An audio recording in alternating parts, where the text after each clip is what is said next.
என் பெயர் வர்ஷா. எனக்கு 20 வயது. நான் உத்தரப்பிரதேசத்தில் உள்ள ஒரு கிராமத்தைச் சேர்ந்தவள். அங்கு பெண்களுக்கு மிகச் சிறிய வயதிலேயே திருமணம் செய்து வைக்கப்படுகிறது.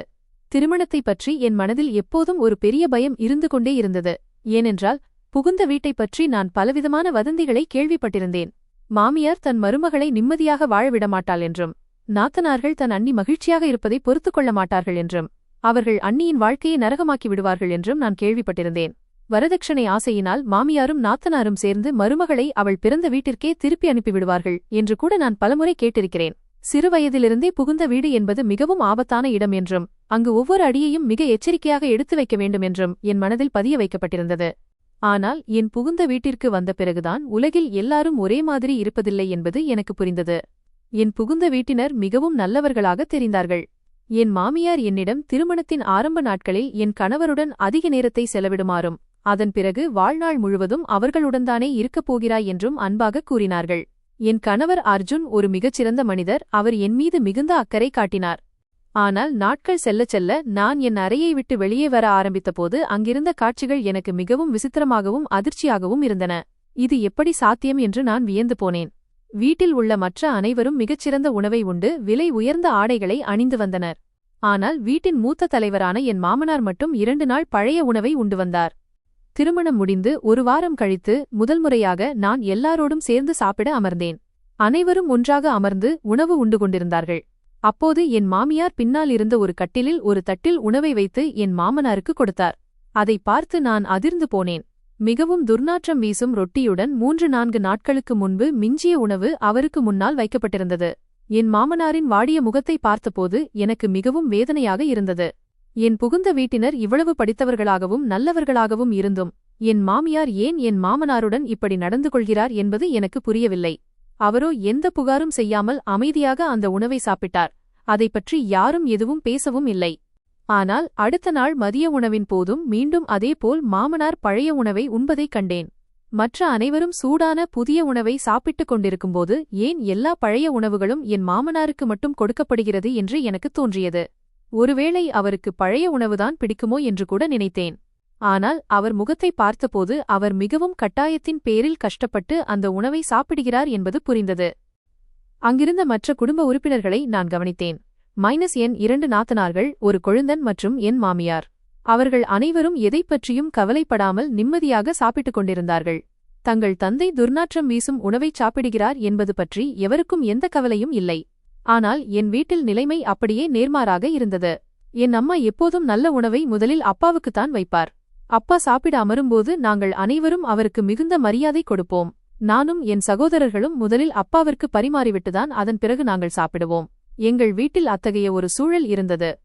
ஆனால் இங்கு என் மாமனாருக்கு எந்த மதிப்பும் இல்லை. என் மாமியார் மட்டுமல்ல, பிள்ளைகளும் அவரை பொருட்படுத்துவதே இல்லை. என் மாமனார் அந்த துர்நாற்றம் வீசும் கடினமான ரொட்டியை மிகவும் சிரமப்பட்டு மென்று சாப்பிடுவார். உணவை விட அதிகமாக தண்ணீர் குடிப்பார். ஆனால் வீட்டின் யாருக்கும் இதில் அக்கறை இல்லை. ஏன் என் கணவர் கூட அங்கிருக்கும்போது தன் தந்தையை ஒருமுறை கூட திரும்பி பார்ப்பதில்லை. ஆரம்பத்தில் 10 முதல் 15 வரை நாட்கள் நான் அமைதியாக இதை பார்த்துக் கொண்டிருந்தேன். ஏனென்றால் யாரிடமும் கேள்வி கேட்கும் தைரியம் எனக்கு அப்போது இல்லை. ஆனால் சில நாட்களுக்குப் பிறகு அந்த வீட்டில் நான் ஓரளவு பழகிய பின் என் கணவரிடம் இதைப் பற்றி பேசினேன். உங்கள் தந்தை இவ்வளவு மோசமான உணவை சாப்பிடுவதும் நீங்கள் அவருக்கு முன்னால் அமர்ந்து சூடான உணவை சாப்பிடுவதும் சரியான முறையா என்று கேட்டேன். இதை சொன்னவுடன் எப்போதும் மென்மையாக பேசும் அர்ஜுன் திடீரென்று கோபமடைந்தார். அவர் என்னிடம், இந்த வீட்டின் விஷயங்களில் நீ தலையிடாதே. என் பெற்றோர் விஷயத்தில் நீ பேசாமல் இருப்பதே நல்லது. உனக்கு இந்த வீட்டில் ஏதாவது குறை இருந்தால் என்னிடம் சொல். ஆனால் என் பெற்றோரைப் பற்றி நீ கவலைப்பட தேவையில்லை. இது எங்கள் குடும்ப விஷயம் என்று கூறிவிட்டார். அர்ஜுனின் இந்த வார்த்தைகளை கேட்டதும் என் கண்களில் கண்ணீர் வந்துவிட்டது. நானும் இந்த குடும்பத்தின் ஒரு அங்கம்தானே. இது எங்கள் குடும்ப விஷயம் என்று சொல்லி அவர் எவ்வளவு எளிதாக என்னை அந்நியப்படுத்திவிட்டார். என்னால் இப்போது அமைதியாக சுற்றிக்கொண்டு என் மாமனாரை பார்க்க மட்டுமே முடிகிறது. யாரிடமும் ஒரு வார்த்தை கூட பேசாமல் நாள் முழுவதும் அமைதியாக கட்டிலில் அமர்ந்திருக்கும் அந்த அப்பாவி மனிதருக்கு எப்போதும் பழைய உணவை வழங்கப்படுவதைக் கண்டு என் இதயம் சொல்லனா துயரத்தில் ஆழ்ந்துள்ளது. அவரிடம் உடுத்துவதற்கு 2 ஜோடி துணிகள் கூட இல்லை. ஏனென்றால் நான் இந்த வீட்டிற்கு வந்ததிலிருந்து அவரை அந்த 2 ஜோடி துணிகளில்தான் பார்த்திருக்கிறேன். அதே சமயம் இந்த வீட்டில் பணத்திற்கோ வசதிக்கோ எந்த குறையும் இல்லை.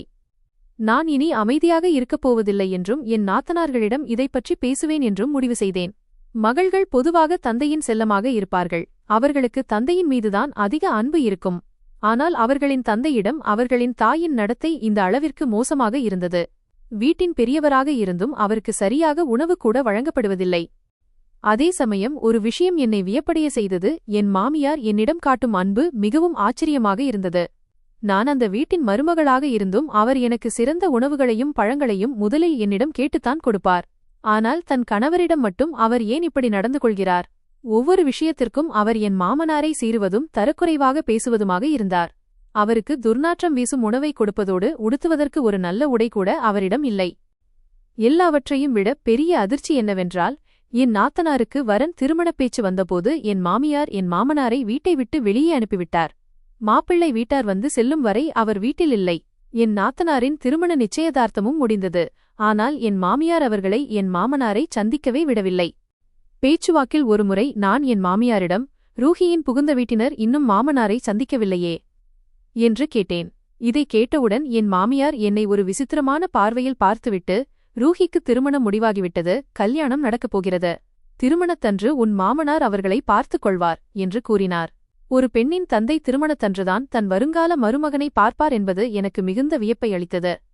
திருமண வேலைகள் தொடங்கிவிட்டன. ஆனால் என் மாமனாரிடம் எல்லாரும் காட்டும் அதே மோசமான நடத்தை மாறவே இல்லை. நான் ரூஹியிடமும் கேட்டேன், ஏன் அப்பாவிடம் இப்படி நடந்து கொள்கிறீர்கள்?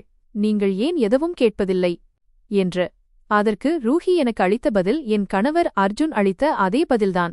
இது அம்மாவுக்கும் அப்பாவுக்கும் இடையிலான தனிப்பட்ட விஷயம். அண்ணி, நீங்கள் இதிலிருந்து விலகியிருப்பதே நல்லது. அம்மாவுக்கு நீங்கள் இதில் தலையிடுவது தெரிந்தால் உங்களிடமும் அவர் இதேபோல் மோசமாக நடக்க ஆரம்பித்துவிடலாம் என்று அவள் எச்சரித்தாள். ரூஹியின் பேச்சை கேட்டதும் நான் மௌனமானேன். அவள் சொல்வதும் ஒரு வகையில் சரிதான். தன் கணவரையே அப்படி நடத்தும் என் மாமியார் என்னை ஒரு எதிரியாக நினைத்தால் எனக்கும் அதே கதிதான் ஏற்படும் என்று பயந்தேன். ஒருநாள் மதிய உணவிற்குப் பிறகு ரூஹியின் திருமண ஏற்பாடுகளுக்காக என் மாமியார் கடைவீதிக்குச் செல்ல வேண்டியிருந்தது. அதனால் தினமும் அவர்கள் கடைவீதிக்குச் சென்று கொண்டிருந்தார்கள். வீட்டில் நானும் என் மாமனாரும் மட்டும் இருப்பதை அறிந்து நான் அமைதியாக மீதமிருந்த பழைய உணவுகள் அனைத்தையும் மொட்டை மாடியில் கொட்டிவிட்டேன். அந்த துர்நாற்றம் வீசும் உணவு இனி மிஞ்சக்கூடாது. என் மாமனார் அதை சாப்பிடக்கூடாது என்பதே என் எண்ணம். ஆனால் இது நான் செய்த மிகப்பெரிய தவறு என்றும் இதற்கான விலையை என் மாமனார் கொடுக்க வேண்டியிருக்கும் என்றும் நான் அப்போது அறியவில்லை. பழைய உணவுகளை கொட்டிய பிறகு என் மனம் நிம்மதியடைந்தது. பாத்திரங்களை கழுவி சமையலறையை சுத்தம் செய்துவிட்டு இரவு உணவை சமைக்கத் தொடங்கினேன்.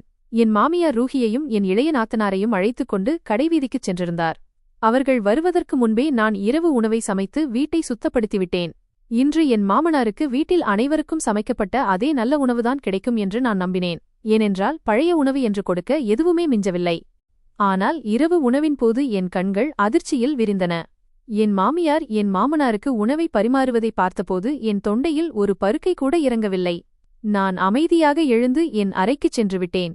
நான் சாப்பிடவில்லை என்பதை என் கணவர் கவனித்தார். ஆனால் எல்லார் முன்னிலையிலும் அவர் அமைதியாக இருந்தார். நான் வேலைகளை முடித்து அறைக்கு வந்தபோது அவர் என்னை அருகில் அழைத்து ஏன் சாப்பிடவில்லை என்று கேட்டார். அப்போது என் கணவர் மீது எனக்கு மிகுந்த கோபம் வந்தது. தன் தந்தைக்கு இவ்வளவு கொடுமை நடப்பதை தன் கண் முன்னே அவர் எப்படி சகித்துக் கொள்கிறார்? என் கண்களிலிருந்து கண்ணீர் வழியத் தொடங்கியது. நான் என் கணவரிடம் சொன்னேன், நாளை என் மகனும் உங்களைப் போலவே ஆகிவிடுவானோ என்று நான் பயப்படுகிறேன். ஒருவேளை அவனும் உங்களை ஒருவேளை உணவிற்காக ஏங்க வைப்பானோ? இதை கேட்ட அர்ஜுன் அதிர்ச்சியில் உறைந்து போனார். உனக்கு என்ன ஆகிவிட்டது?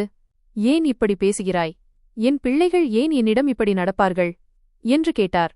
நான் அர்ஜுனை பார்த்து அழுதுகொண்டே சொன்னேன், உங்கள் தந்தைக்கு இவ்வளவு கொடுமைகள் நடப்பதைக் கண்டும் காணாமல் கண்களை மூடிக்கொண்டு நீங்கள் இருக்கும்போது உங்கள் பிள்ளைகள் மட்டும் உங்களிடம் ஏன் அப்படி நடக்கமாட்டார்கள்? இதை கேட்ட அர்ஜுன் என்னிடம், உனக்கு எதுவுமே தெரியாதபோது அதைப் பற்றி பேசாமல் அமைதியாக போய் தூங்குவதுதான் உனக்கு நல்லது என்று கூறினார். அர்ஜுன் தனது பேச்சை முடித்துவிட்டு தூங்குவதற்காக படுத்துக்கொண்டார். ஆனால் என் இதயத்திலோ ஒரு நெருப்பு எரிந்து கொண்டிருந்தது. இதைப் பற்றி நினைக்கும்போதெல்லாம் என் உடல் நடுங்கியது. ஒருவேளை கடவுள் நம்மிடம் இதற்கு கணக்கு கேட்டால் நாம் என்ன பதில் சொல்வோம்? என் பிள்ளைகளும் அர்ஜுனிடம் இப்படித்தான் நடப்பார்களோ? ஏனென்றால் செய்த வினைகளுக்கான பலன் இந்த உலகிலேயே கிடைத்துவிடும். நாம் எதை விதைக்கிறோமோ அதைத்தான் அறுவடை செய்வோம். இரவு முழுவதும் நான் தூக்கமில்லாமல் தவித்துக் கொண்டிருந்தேன். நேற்றிரவு உணவின்போது அந்த காட்சியை பார்த்ததிலிருந்து என் நிம்மதியே போய்விட்டது. என் மாமியார் மாமனாரின் தட்டில் 2 பச்சை காய்கறிகளையும் வேகவைக்காத மாவையும் பச்சை மாவு அவர் முன்னே வைத்ததை பார்த்தபோது நான் துடிதுடித்துப் போனேன். அதோடு அவர் என் மாமனாரை மிகவும் கேவலமாக பேசிக் கொண்டிருந்தார். வீட்டில் உள்ள மற்ற பிள்ளைகள் அனைவரும் எதைப் பற்றியும் கவலைப்படாமல் ஏதோ அந்த வீட்டில் எதுவுமே நடக்காதது போல தங்கள் உணவை சாப்பிடுவதில் மும்முரமாக இருந்தார்கள். என் மாமியார் தன் கணவரிடம், உனக்கு புதிய உணவின் மீது அதிக ஆசை வந்துவிட்டது போலிருக்கிறது. இதோ இப்போது இந்த முற்றிலும் புதிய வேகவைக்காத உணவைச் சாப்பிட நீயாகத்தானே வேண்டுமென்றே துர்நாற்றம் வீசும் உணவை மொட்டை மாடியில் கொட்டினாய். இப்போது இதைக் கொண்டே உன் வயிற்றை நிரப்பு என்று ஏளனமாகச் சொன்னார். என் மாமனார் அப்போது மிகவும் உதவியற்ற நிலையில் இருந்தார். ஆனால் அந்த உணவை அவர் கொட்டவில்லை, நான்தான் கொட்டினேன். என் செயலால் இன்று அவர் தண்டனை அனுபவித்துக் கொண்டிருந்தார். என் மாமியாரிடம் சென்று, அந்த உணவை நான்தான் கொட்டினேன் என்று சொல்லும் தைரியம் அப்போது எனக்கு இல்லை. ஆனால் என் தொண்டையிலிருந்து ஒரு பருக்கை உணவு கூட கீழே இறங்கவில்லை. எப்படியோ அந்த இரவு கடந்தது. அதிகாலையில் நான் அறையை விட்டு வெளியே வந்தபோது முற்றத்தில் ஒரு உடைந்த கட்டிலில் என் மாமனார் அமர்ந்து பூஜை செய்து கொண்டிருந்தார். நான் அவரிடம் சென்று அமர்ந்தேன். அவர் தனது பூஜையை முடித்ததும் என்னை பார்த்து, என்ன மகளே, இன்று இவ்வளவு சீக்கிரம் எழுந்துவிட்டாய் என்று கேட்டார். இதை கேட்டதும் என் கண்களில் மீண்டும் கண்ணீர் வழியத் தொடங்கியது. அந்த பழைய உணவை நான்தான் மொட்டை மாடியில் கொட்டினேன் என்றும், அவர் அந்த துர்நாற்றம் வீசும் உணவை சாப்பிடக்கூடாது என்பதற்காகத்தான் அப்படி செய்தேன் என்றும் கூறி அவரிடம் மன்னிப்பு கேட்டேன். என் மாமனார் என் கைகளை பிடித்துக்கொண்டு, மகளே, இதில் மன்னிப்பு கேட்க என்ன இருக்கிறது? நீ எனக்காக நல்லதுதானே நினைத்தாய். ஆனால் என் விதியில் இனி வாழ்நாள் முழுவதும் கெட்டுப்போன உணவை சாப்பிடுவதுதான் என்று எழுதியிருக்கிறது என்றார். கடும் குளிராக இருந்த அந்த நேரத்தில் என் மாமியார் அறையில் வசதியாக தூங்கிக் கொண்டிருக்க, என் மாமனார் மட்டும் ஏன் வெட்டவெளியில் உடைந்த கட்டிலில் படுத்திருக்கிறார் என்பது எனக்கு பெரிய வியப்பாக இருந்தது. நான் தைரியத்தை வரவழைத்துக் கொண்டு அவரிடம் கேட்டேன், அப்பா, அப்படி என்னதான் நடந்தது? உங்கள் பிள்ளைகளுக்கு கூட உங்கள் மீது ஏன் அக்கறையில்லை? அம்மாவும் உங்களிடம் ஏன் இவ்வளவு மோசமாக நடக்கிறார்? வீட்டில் எல்லாரும் புதிய உணவை சாப்பிடும்போது உங்களுக்கு மட்டும் ஏன் 2 நாள் பழைய கெட்டுப்போன உணவை கொடுக்கிறார்கள்? என் மாமனார் லேசாக புன்னகைத்து விட்டுச் சொன்னார், என் மருமகள் என் மீது இவ்வளவு அக்கறையாக இருப்பது எனக்கு மகிழ்ச்சி அளிக்கிறது. ஆனால் உன் மாமியார் என்னிடம் மோசமாக நடக்கவில்லை. என் பிள்ளைகளும் கெட்டவர்கள் இல்லை. மாறாக நான் எதை விதைத்தேனோ அதையே இப்போது அறுவடை செய்கிறேன். அவர் சொன்னதைக் கேட்டு நான் அதிர்ந்து போனேன். இவ்வளவு கொடுமைகளுக்குப் பிறகும் அவருக்கு தன் மனைவி மற்றும் பிள்ளைகள் மீது எந்த புகாரும் இல்லையே என்று வியந்தேன்.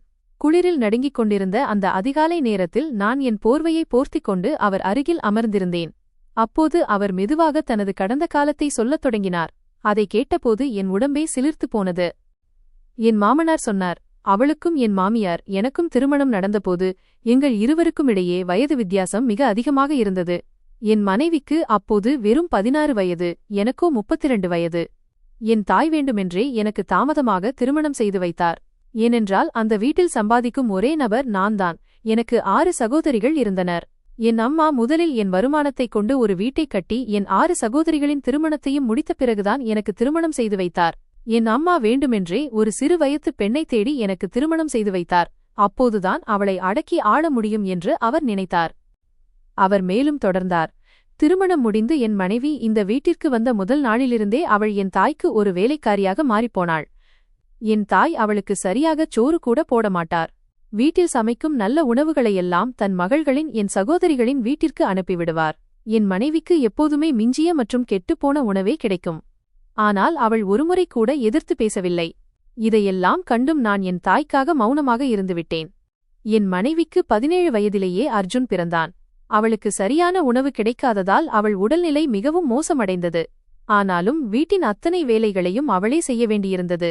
என் சகோதரிகள் வீட்டிற்கு வரும்போதெல்லாம் அவர்களுக்கு சிறந்த உணவுகள் சமைக்கப்படும். ஆனால் என் மனைவியை ஒரு நாயைப் போல நடத்தினார்கள். எனக்கு ஒரு நல்ல அரசு வேலை இருந்தும் என் மனைவிக்கு ஒருவேளை நல்ல உணவை கூட என்னால் கொடுக்க முடியவில்லை. என் மாமியார் எப்போதும் சமையலறையிலேயே வேலை செய்து கொண்டிருப்பார். கடைசியில் அவர் சாப்பிடுவதற்கு ஒரு பருக்கை உணவு கூட மிஞ்சாது. இவ்வளவு கொடுமைகள் நடந்த பிறகும் கூட என் மாமியார் ஒருபோதும் என் மாமனாரிடம் எந்த புகாரும் செய்ததில்லை. ஆனால் அர்ஜுனுடன் பிறந்த அவனது இரட்டை சகோதரன் உடல்நலக் குறைபாடு காரணமாக பிறந்தவுடனேயே இறந்து போனான். இந்த துயரத்தால் என் மாமியாரின் உடல்நிலை மிகவும் மோசமடைந்து அவர் முற்றிலும் படுக்கையிலேயே முடங்கிப் போனார். அவர் வேலை செய்யும் திறன் பெற்றிருந்தவரை எல்லாரும் அவரை பயன்படுத்திக் கொண்டார்கள். ஆனால் அவரால் உடல்நலக் குறைவால் வேலை செய்ய முடியாமல் போனபோது அர்ஜுனின் பாட்டி என் மாமியாரை தனியாக ஒரு அறைக்குள் போட்டு அடைத்து வைத்தார். அவருக்கு உணவு கூட சரியாக வழங்கப்படவில்லை.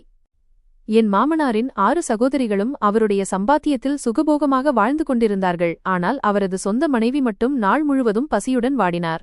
நாளுக்கு நாள் என் மாமியாரின் உடல்நிலை மோசமாகிக் கொண்டே சென்றது. அவர் வேறு ஊரிலிருந்து திருமணம் செய்து வந்ததால் இந்த ஊரில் அவருக்கு என்று யாரும் இல்லை. அவரது பெற்றோர் கூட தன் மகளை ஒருமுறை கூட திரும்பி பார்க்கவில்லை. இதற்கு பிறகு என் மாமியார் மேலும் 2 பெண் குழந்தைகளை பெற்றெடுத்தார். அப்போதும் அவரது நிலைமை இன்னும் மோசமானது. ஒருநாள் அர்ஜுனின் பாட்டி என் மாமியார் மீது பொய் குற்றச்சாட்டுகளைச் சுமத்தி அர்ஜுனின் அம்மாவை விவாகரத்து செய்யும்படி என் மாமனாரை வற்புறுத்தினார். வேறு வழியின்றி அவர் தன் மனைவியை, அதாவது அர்ஜுனின் அம்மாவை விவாகரத்து செய்தார். என் மாமனார் சொன்னதை கேட்டபோது என் உடம்பே சிலிர்த்துப் போனது. என் மாமியாரும் மாமனாரும் இப்போது தம்பதிகளே இல்லை என்ற செய்தி எனக்கு ஒரு பெரிய அதிர்ச்சியாக இருந்தது. தன் கணவரிடமிருந்து விவாகரத்து பெற்ற பிறகும் என் மாமியார் கட்டாயத்தின் பேரில் இதே வீட்டில்தான் வசிக்க வேண்டியிருந்தது. முன்பு அவர் ஒரு வேலைக்காரியைப் போல வாழ்ந்தார். ஆனால் விவாகரத்துக்குப் பிறகு அவரது மதிப்பு மண்ணுக்கு சமமாகிப் போனது. மிக மோசமான சூழ்நிலைகளில் அவர் தன் வாழ்க்கையை தொடர்ந்தார். பிறகு சில ஆண்டுகளில் என் மாமனாரின் தாயார் இறந்து போனார். என் மாமனார் வேலையிலிருந்து ஓய்வு பெற்றார். அவரிடம் பணம் தீர்ந்தவுடன் அவரது சகோதரிகள் அனைவரும் அவரை விட்டுவிட்டு தங்கள் வாழ்க்கையில் மும்முரமாகிவிட்டார்கள். இத்தனை ஆண்டுகளில் அர்ஜுன் வளர்ந்து பெரியவனாகிவிட்டான். தன் தாய் அனுபவித்த அத்தனை கொடுமைகளையும் அவன் தன் கண்களால் பார்த்திருந்தான். என் மாமனார் ஓய்வு பெற்ற பிறகு அர்ஜுன் வேலைக்கு செல்லத் தொடங்கினான். சிறிய வேலைகளை செய்து கொண்டே தன் படிப்பையும் முடித்து வீட்டு செலவுகளையும் கவனிக்கத் தொடங்கினான். மெல்ல மெல்ல வீட்டில் அர்ஜுன் மற்றும் அவன் தாயின் கை ஓங்கியது. என் மாமனாரின் நிலைமை முன்பு என் மாமியார் எப்படி இருந்தாரோ அதே நிலைக்கு தள்ளப்பட்டது. காலச்சக்கரம் மிக வேகமாகச் சுழன்றது. சூழ்நிலைகள் தலைகீழாக மாறின. இப்போது நான் அர்ஜுனின் அம்மாவின் கருணையில் வாழ வேண்டிய நிலைக்கு தள்ளப்பட்டேன். என்னை கவனிக்க இப்போது யாரும் இல்லை.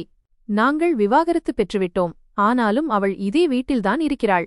முன்பு அவள் சூழ்நிலையால் இந்த வீட்டில் தங்கியிருந்தாள். ஆனால் இன்று அவளை இந்த வீட்டை விட்டு போகவிடாமல் தடுப்பது எனது கட்டாயமாகிவிட்டது. அவள் போய்விட்டால் இந்த பெரிய வீட்டில் நான் தனிமையில் என்ன செய்வேன்? எனக்கும் வயது அதிகமாகிவிட்டது. என் பிள்ளைகள் என்னை வெறுக்கிறார்கள். என் மாமியாரின் மனதிலும் எனக்காக எந்த பரிதாபமும் இல்லை. ஏனென்றால் திருமணமான இத்தனை ஆண்டுகளில் நான் அவளிடம் ஒருமுறை கூட இரக்கம் காட்டவில்லை. என் தாய்க்குத்தான் எப்போதும் ஆதரவாக இருந்தேன். என் சகோதரிகளை என் மனைவியை விட முக்கியமானவர்களாக கருதினேன். ஆனால் என்னிடம் பணமில்லாத போது என் சகோதரிகள் அனைவரும் என்னை விட்டுச் சென்றுவிட்டார்கள் என்று மாமனார் வருந்தினார். அவர் மேலும் சொன்னார், அந்த நேரத்தில்தான் கணவன் மனைவி ஒருவருக்கொருவர் எவ்வளவு முக்கியமானவர்கள் என்பதை நான் உணர்ந்தேன். நான் என் மனைவிக்குரிய உரிமையையும் மரியாதையையும் கொடுத்திருந்தால் இன்று நானும் மரியாதையுடன் இருந்திருப்பேன். என் பிள்ளைகள் என்மீது அன்பு செலுத்தியிருப்பார்கள். என் மனைவி என்னை மகுடம் சூட்டி அழகு பார்த்திருப்பாள். ஆனால் நானே என் கைகளால் எல்லா உறவுகளையும் அழித்துக் கொண்டேன். என் கண் முன்னே அநியாயங்கள் நடந்தபோது நான் அதை தடுக்கவில்லை. அதன் பலனைத்தான் இன்று அனுபவிக்கிறேன். இதில் அர்ஜுன் மீது எந்த தவறும் இல்லை. அவன் தன் வாழ்நாள் முழுவதும் ஒருவேளை உணவிற்காக ஏங்கியிருக்கிறான். இன்று அதே வலியை அவன் எனக்கும் கொடுக்கிறான்.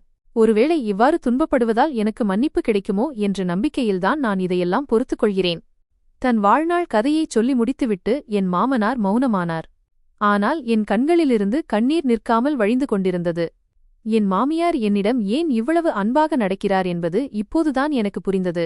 அவர் அனுபவித்த அந்த துன்பங்கள் எதையும் நான் அனுபவிக்கக் கூடாது என்று அவர் விரும்பினார். என் பிறந்த வீட்டை விட அதிக நிம்மதியை என் மாமியார் எனக்கு இந்த வீட்டில் கொடுத்திருந்தார். பொழுது விடிந்து அனைவரும் தங்கள் அறைகளை விட்டு வெளியே வரத் தொடங்கினார்கள். நான் என் கண்களை துடைத்துக் கொண்டு சமையலறைக்குள் சென்றேன். ஒரு புதிய நாள் தொடங்கியிருந்தது. அந்த புதிய நாளில் என் மாமனார் தனது தவறுகளை எண்ணி வருந்திக் கொண்டிருந்தார். இனிவரும் காலங்களில் அவருக்கு எவ்வாறாவது மன்னிப்பு பெற்றுத்தர வேண்டும் என்பதே எனது நோக்கமாக இருந்தது. கடவுளை தன் பக்தர்களின் 1000 பாவங்களை மன்னிக்கும்போது நாம் வெறும் மனிதர்கள்தானே. ஒரு மனிதன் தன் தவறை முழுமையாக உணர்ந்த பிறகு நாம் ஏன் அவரை மன்னிக்கக்கூடாது? ஆகவே என் மாமியாரும் எங்களை மன்னித்துவிட வேண்டும் என்று நான் விரும்பினேன். அவர்களுக்கிடையே பழையபடி ஒரு நெருக்கமான உறவு இல்லை என்றாலும் அவர்களுக்கு இடையில் அவர்களின் பிள்ளைகள் இருந்தார்கள். அந்த பிள்ளைகளின் சிறந்த எதிர்காலத்திற்காக வீட்டில் உள்ள பெரியவர்களுக்கு உரிய மரியாதை அளிக்கப்படுவது மிகவும் அவசியமாக இருந்தது.